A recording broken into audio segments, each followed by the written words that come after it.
Impôts et justice sociale, le podcast francophone du réseau Tax Justice Network. Bienvenue à Impôts et justice sociale, le podcast qui vous parle en français de la justice fiscale en Afrique et dans le monde. Je m'appelle Idriss Nash. À la une ce mois.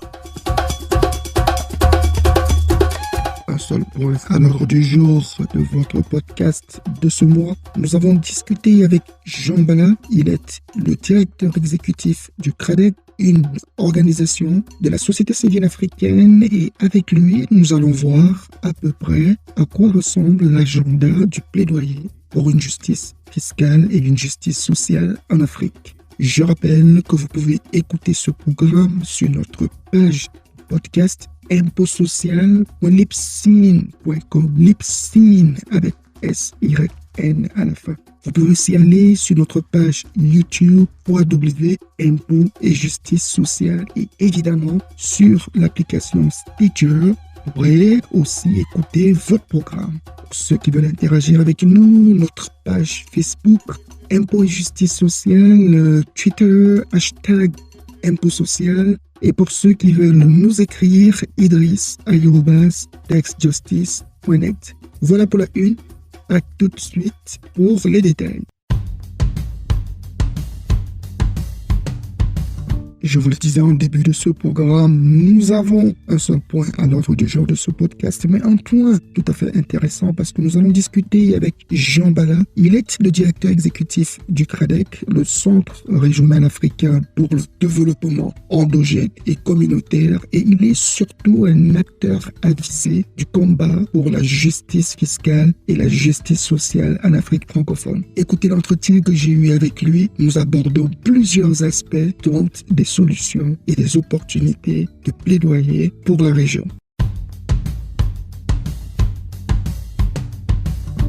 Bonjour Jean Bala, cette année 2022, le CRADEC, le Centre régional africain pour le développement endogène et communautaire, une ONG basée au Cameroun et qui se déploie sur le terrain de la justice fiscale et de la justice sociale, a débuté ses activités. Quelles sont les grandes lignes de l'agenda de l'organisation dont vous êtes le directeur exécutif? Oui, merci Idriss de nous donner encore une fois l'opportunité d'intervenir dans ton programme podcast Justice sociale. Le CRADEC pour l'année 2022, sur la base des activités que nous avons commencé à mener il y a cela 2 ou 3 ans, l'année 2022 va être une année dont le calendrier va concentrer les efforts sur, bien évidemment, la justice fiscale dans sa globalité. Mais bien évidemment, cette justice fiscale dans sa globalité va se décliner sur un certain nombre de problématiques telles que les conventions de non-double imposition sur lesquelles nous avons travaillé l'année dernière. Et à cet égard, on va continuer à faire un plaidoyer qui va dans le sens de pouvoir dialoguer avec les acteurs influents, que ce soit les parlementaires, les administrations fiscales.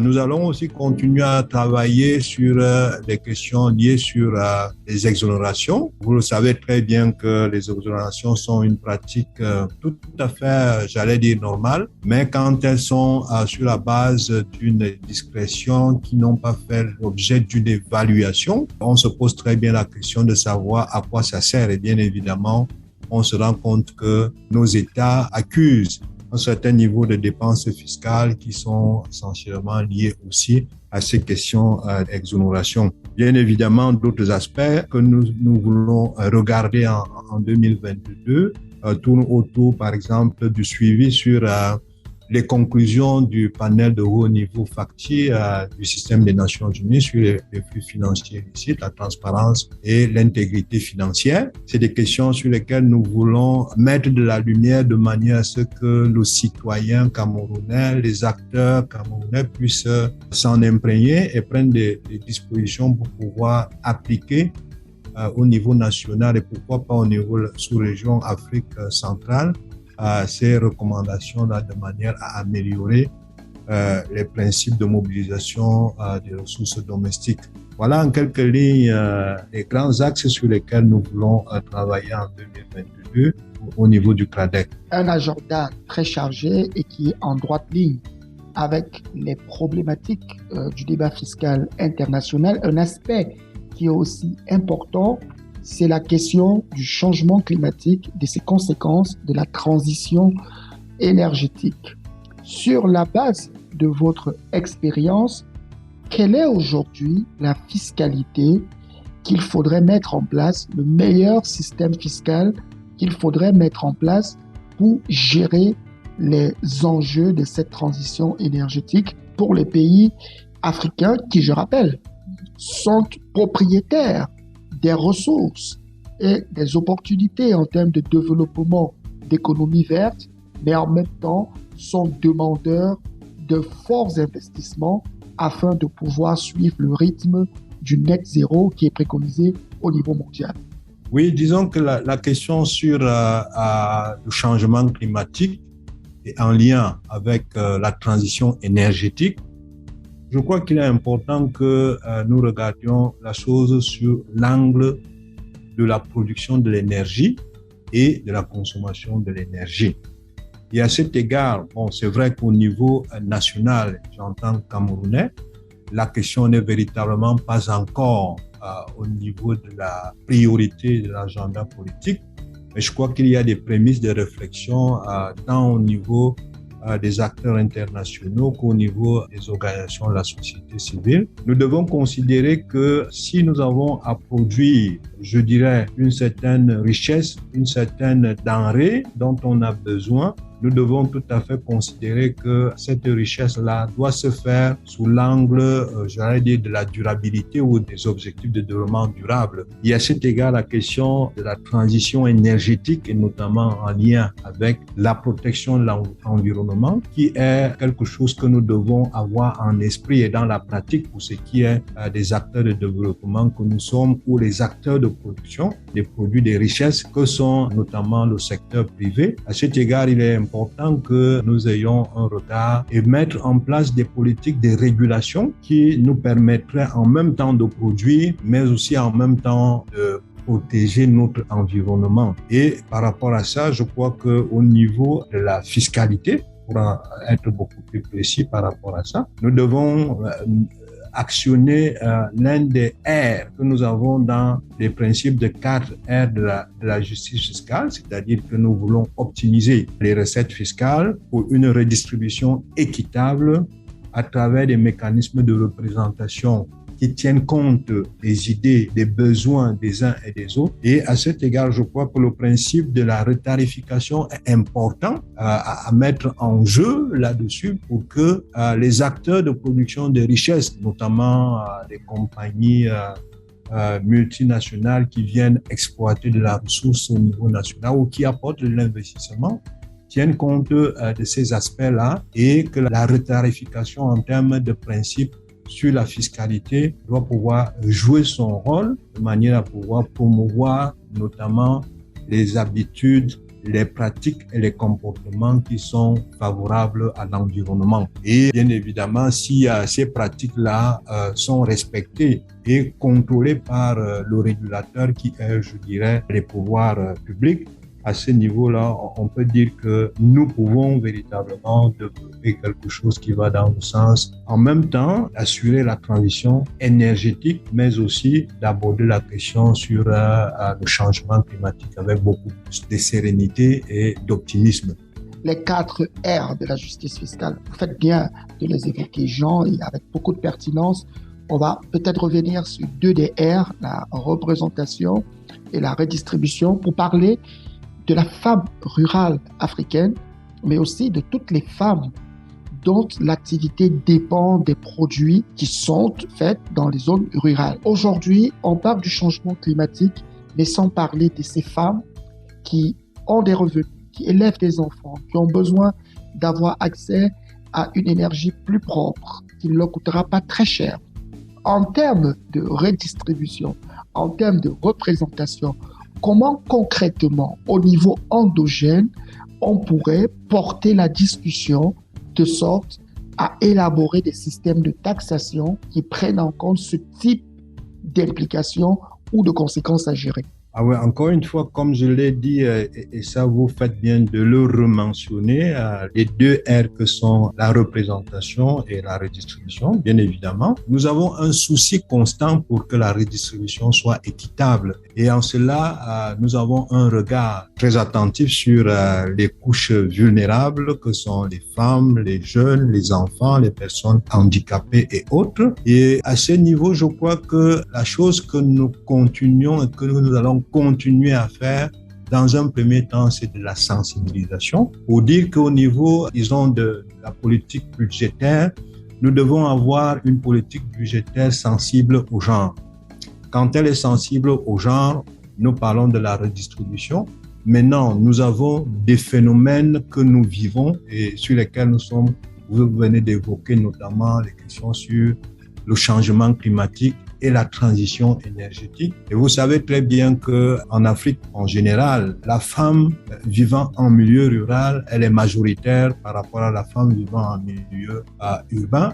Et c'est cette femme-là qui est, je dirais, le moteur de la production et des autres services ou des autres devoirs qu'elle doit accomplir pour l'équilibre du ménage, pour l'équilibre de la communauté. Et par rapport à ça, elle consomme, elle est dépendante en ce qui concerne de l'énergie, elle est dépendante notamment du bois, que l'on peut évoquer ici, et qui constitue pour elle cette source d'énergie pour préparer, pour faire un certain nombre de tâches au niveau domestique, mais malheureusement aussi qui affecte, comme on l'a évoqué plus haut, l'environnement dans une certaine mesure. Il est bien vrai que quand on regarde la proportion, d'externalité ou le degré de vulnérabilité que peut subir notre potentiel forestier, bien que la femme utilise le bois pour des travaux domestiques, préparer, apprêter de l'eau pour les enfants, des choses comme ça, c'est une proportion, on dirait, minime, mais c'est essentiel pour elle. Dans ce sens, on doit pouvoir tenir compte dans des politiques qui mettent en place des réformes qui iraient dans la logique d'assurer une transition énergétique, je dirais comme précédemment, sereine et de manière objective et durable.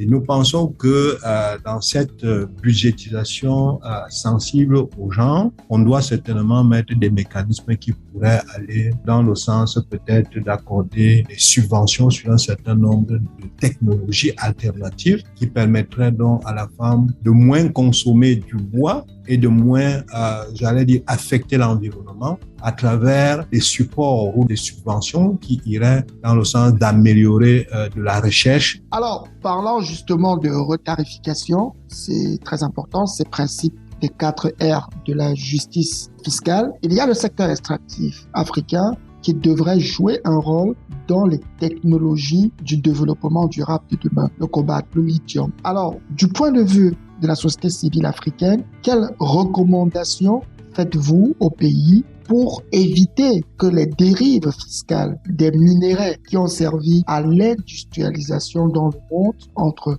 1960 et les années 2020 puissent se reproduire dans le cadre d'un schéma vers la course pour une économie où il y a zéro émission de gaz carbonique ou de CO2. Alors, je crois que on va s'appuyer sur les cadres existants. Comme tu l'as souligné, les économies africaines ont eu à connaître des abus quant à l'exploitation des ressources minérales. J'entends le pétrole, le gaz et puis la mine solide. Et à cet égard, je crois que considérons avec beaucoup de respect le cadre qui existe au niveau continental, qui est celui de la vision minière africaine. La vision minière africaine a développé un certain nombre de piliers. Je crois qu'il y en a 7. Je ne peux pas les énoncer toutes, mais je dirais quand même que on peut, dans le cadre de notre entretien, on peut prendre en considération 2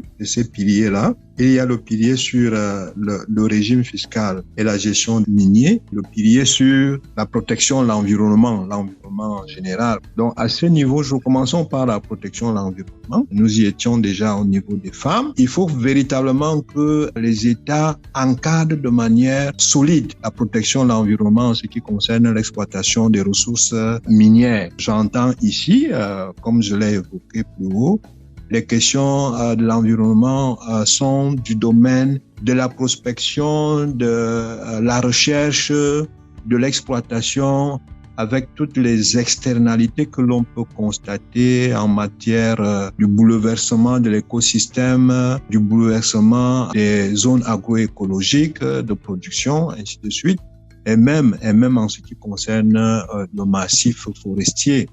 Comme nous le savons, qui est, j'allais dire, l'un des leviers sur lequel repose essentiellement la question sur le changement climatique avec sa capacité de production d'oxygène pour alimenter le monde.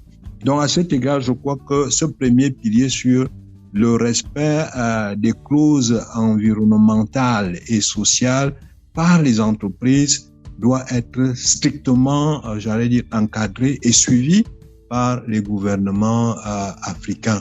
La deuxième chose, bien évidemment, c'est sur la valorisation de ces richesses, de la matière première à la valeur nominale en termes de capitaux. Donc là aussi, les régimes fiscaux devraient normalement être très, très regardants, tant du point de vue, comme je l'ai évoqué, sur les pratiques en rapport avec l'environnement, que ce soit du point de vue de la valorisation, la fiscalisation des produits vendus ou alors des produits réalisés par les entreprises en termes de bénéfices.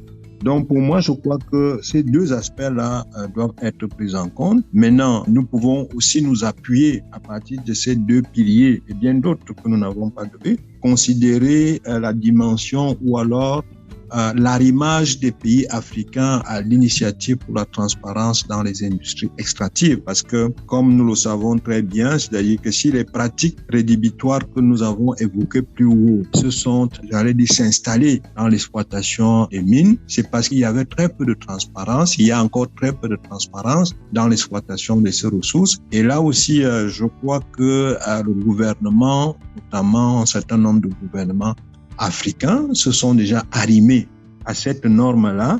Et il faut tout simplement que ces gouvernements et d'autres continuent à respecter les engagements pris. Et au niveau des organisations de la société civile que nous sommes, nous interpellons que ce soit le gouvernement, que ce soit les entreprises, à faire bloc pour qu'il y ait plus de transparence, plus d'équité et plus de justice dans l'exploitation et la valorisation des ressources minières en Afrique.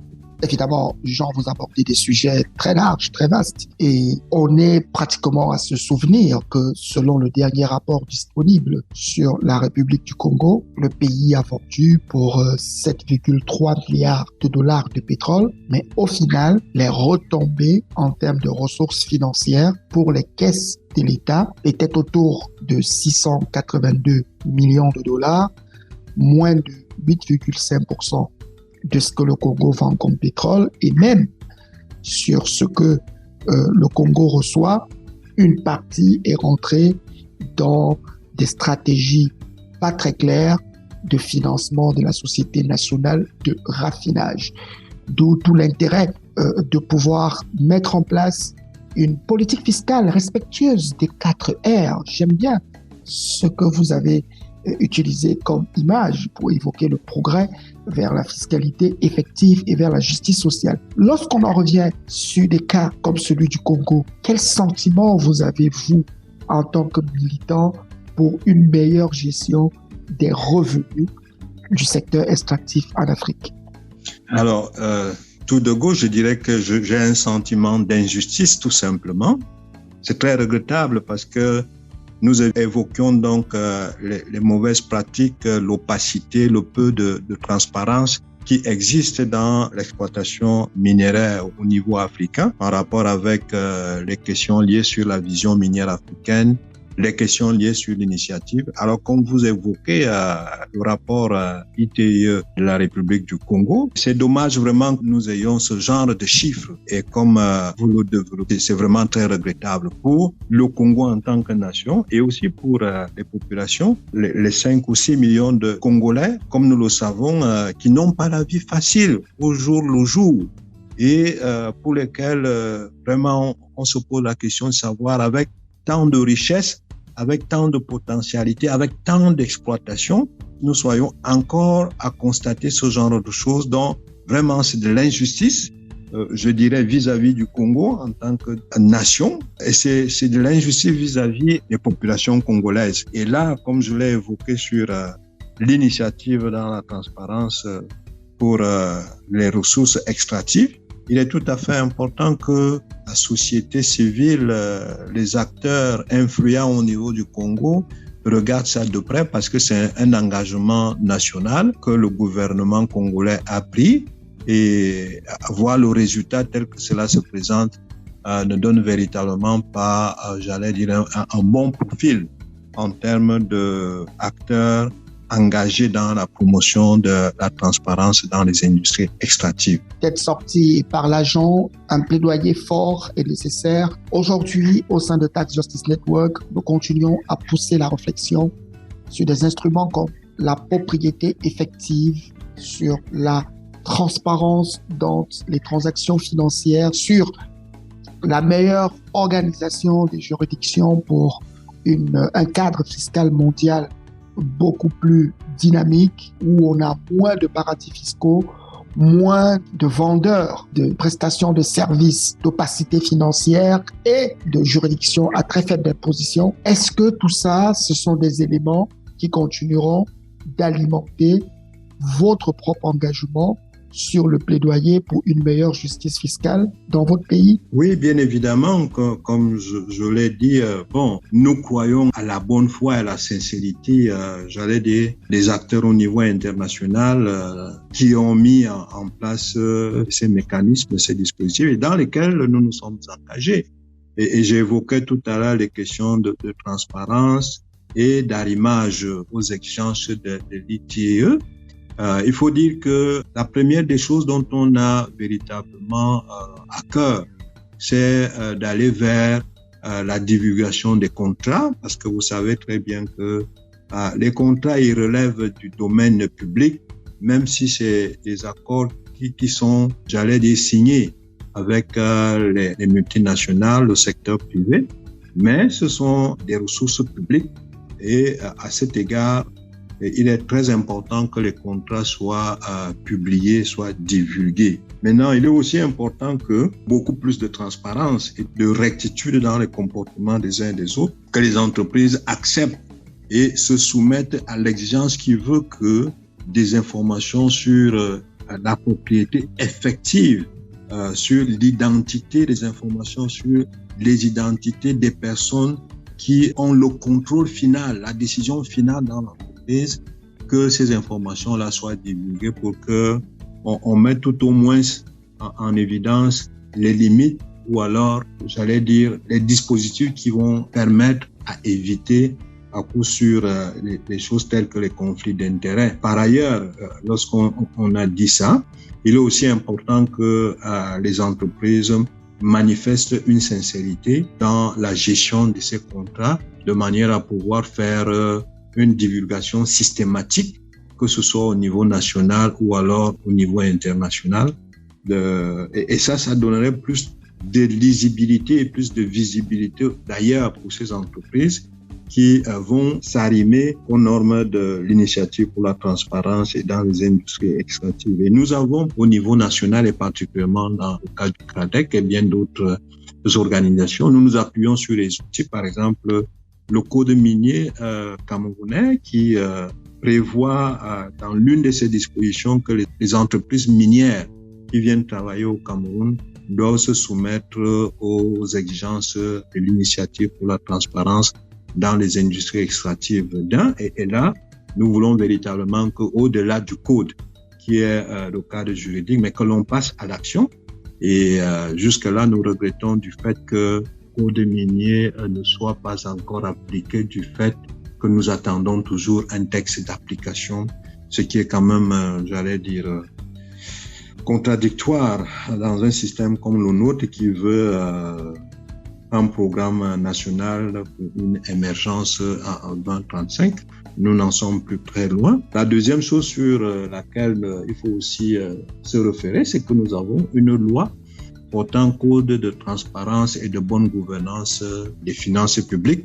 Et par rapport à ça, il y a des dispositions qui interpellent la société civile à pouvoir s'impliquer dans la divulgation des informations, de mettre face aux citoyens une information de qualité, une information juste et qui peut permettre aux citoyens de contribuer à cette politique d'émergence que nous avons évoquée tantôt. Donc, ça va être des points forts de notre plaidoyer, tant au sein de l'initiative pour la transparence dans les industries extractives, où nous siégeons comme représentants de la société civile, que sur d'autres, cercles de discussion ou de décisions pour lesquelles on peut apporter de contributions. En tout cas, Jean, c'est un vaste programme. Je te dis merci pour la participation une fois de plus riche à ce podcast. Effectivement, il faudra aussi en matière des industries extractives qu'on puisse pousser les gouvernements à mettre en place dans le cadre des conventions minières pétrolières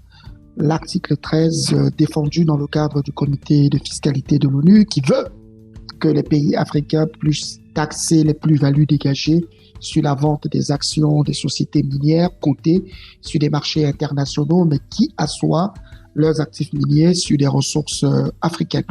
C'est un vaste programme, nous allons revenir dessus certainement. Merci beaucoup, Jean Bala, et beaucoup de courage pour cette année, pour le démarrage de vos activités et une bonne année 2022 en espérant que vous aurez avancé sur la justice fiscale dans votre pays et dans l'Afrique francophone, dont vous êtes aujourd'hui devenu un des membres les plus influents.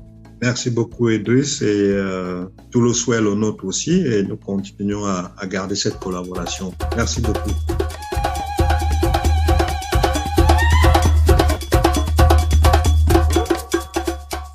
Voilà, c'est la fin de cette édition de votre programme. Je rappelle que vous pouvez l'écouter sur votre page de podcast imposocial.libsyn.com.